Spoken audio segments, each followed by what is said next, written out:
क्या आपको BP, diabetes, cholesterol जैसी बीमारियां हैं? अगर आपका जवाब हाँ है और ना भी है तो आप संस्कृत भाषा बोलने लगिए। यह कोई मजाक नहीं है।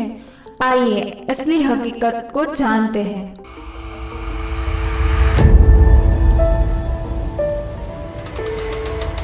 अमेरिकन हिंदू यूनिवर्सिटी के शोध के बाद सामने आया कि संस्कृत के श्लोक के उच्चार से व्यक्ति को रोगों से मुक्ति मिलती है। ऐसी यूनिवर्सिटी ने यह दावा किया कि संस्कृत में बात करने से मानव शरीर का तंत्र सक्रिय होकर सकारात्मक हो जाता है और व्यक्ति अपने आसपास के एनवायरनमेंट में भी पॉजिटिविटी को फील करता है। ह्यूमन बॉडी के अलावा संस्कृत आर्टिफिशियल बॉडी यानी कि रोबोट्स और कंप्यूटर्स के लिए भी उपयुक्त भाषा है।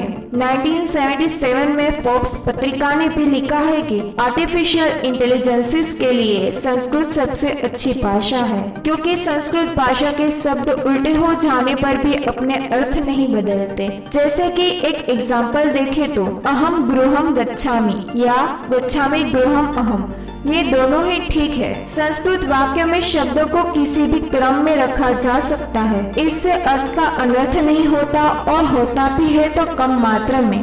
ऐसा इसलिए होता है कि सभी शब्द विभक्ति और वचन के अनुसार होते हैं, जिसके कारण क्रम बदलने पर भी वाक्य का सही अर्थ सुरक्षित रहता है। संस्कृत भाषा एकमात्र विश्व की सर्वाधिक पूर्ण यानी कि सभी भाषाओं में से परफेक्ट एवं तर्क सम्मत भाषा है। किसी भी बात को स्पष्ट शब्द में बताने के कारण ही अमेरिका 6th और 7th सेंचुरी के सारे सुपर कंप्यूटर्स को संस्कृत पर आधारित बना रहे हैं। इस प्रयोजन की समय सीमा 2025 से 2034 तक के बीच की मानी गई है, जिसके बाद ये माना जाता है कि संस्कृत सीखने के लिए भाषा क्रांति आएगी। तो ये सब जानने के बाद मेरी तरह आपको भी ऐसा लगता है कि हमें जल्द से जल्द संस्कृत को सीखना चाहिए? कमेंट करके अपना तर्क जरूर बताइए। हमने आपको हमारे दूसरे वीडियो में बताया है कि लंदन के स्कूल्स और कई स्कूल्स अपने स्टूडेंट्स को संस्कृत सिखा रहे हैं।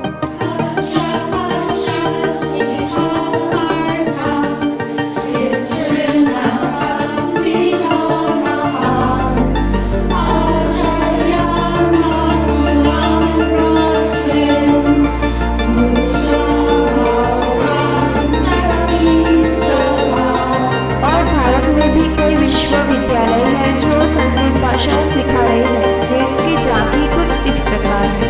इन सब के अलावा संस्कृत के कुछ ऐसे विशेषताएं हैं जो हमारी कल्पना से परे यानी कि बियॉन्ड द इमेजिनेशन है। जैसे कि संस्कृत में बात करने से हमारी उंगलियां और जीभ लचीली बन जाती है और संस्कृत का अध्ययन करने वाले लोग मैथ, साइंस और मल्टी लैंग्वेजेस को जल्दी से सीखने के काबिल बनते हैं और संस्कृत के कारण मेमोरी पावर यानी कि स्मरण शक्ति बढ़ती है। व्यक्ति की मेंटल हेल्थ भी ठीक होती है, जो आज के फास्ट वर्ल्ड में जरूरी है। विश्व की सभी भाषाओं में से एक शब्द का एक या कुछ ही रूप होते हैं, जबकि संस्कृत में प्रत्येक शब्द के 27 रूप होते हैं। संस्कृत केवल स्वविकसित भाषा नहीं बल्कि संस्कारित भाषा है।